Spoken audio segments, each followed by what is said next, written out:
Bienvenue à tous sur Lex Radio, l'actu juridique autrement. Dans ce tout premier épisode dédié au droit de l'urbanisme, nous avons l'honneur de recevoir Max Boiron-Bertrand, avocat au barreau de Lyon. Passons au sujet du jour. Les demandes de permis de construire à l'heure de la raréfaction de la ressource en eau et les mesures cruciales à adopter pour garantir une urbanisation responsable et durable. À vos écouteurs. Lex Radio, une autre façon de consulter l'actualité juridique. De nombreuses communes sont aujourd'hui confrontées à des épisodes de sécheresse et de raréfaction de la ressource en eau. Ces épisodes peuvent justifier l'édiction de mesures de police qui viennent restreindre l'utilisation de l'eau potable par la population.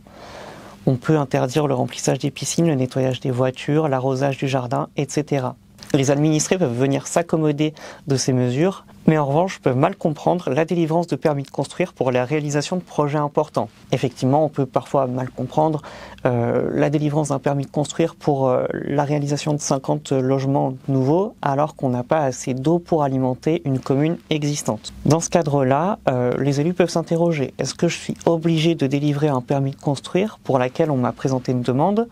Ou est-ce que je peux refuser ce permis en sachant que je n'ai pas assez d'eau pour alimenter les nouvelles constructions ? Divers leviers sont prévus par le Code de l'urbanisme pour répondre à ces questions. Tout d'abord, l'élu devra s'assurer de la suffisance, du caractère suffisant des réseaux d'alimentation en eau potable. Le cas échéant, par exemple, si un terrain n'est pas du tout alimenté en eau potable, il pourra refuser le permis de construire qui lui est sollicité en application de l'article L111.1 du Code de l'urbanisme. Si en revanche le réseau d'alimentation en eau potable en lui-même est insuffisant mais que c'est la ressource qui manque, ce sera plus compliqué. Le maire pourra envisager d'avoir recours au règlement national d'urbanisme et notamment à l'article R111.2 du Code de l'urbanisme en indiquant que le projet est de nature à créer une atteinte à la sécurité publique ou un risque pour la salubrité. L'atteinte à la salubrité serait constituée par l'absence d'eau potable pour un projet, pour un logement.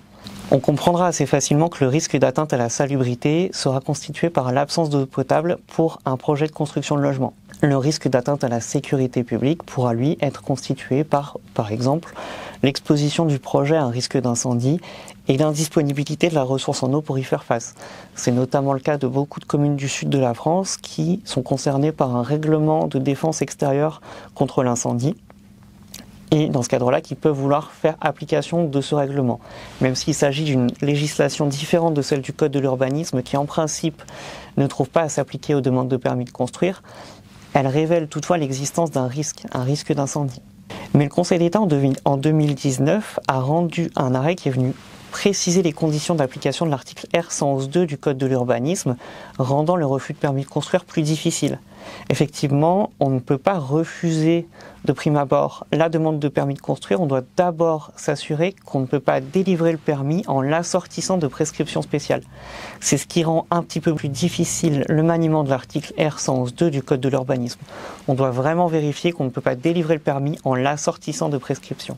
Reste la solution numéro 3, l'existence de dispositions spéciales dans le PLU qui permettent de refuser la délivrance d'un permis de construire pour lequel il n'y a pas de réseau suffisant.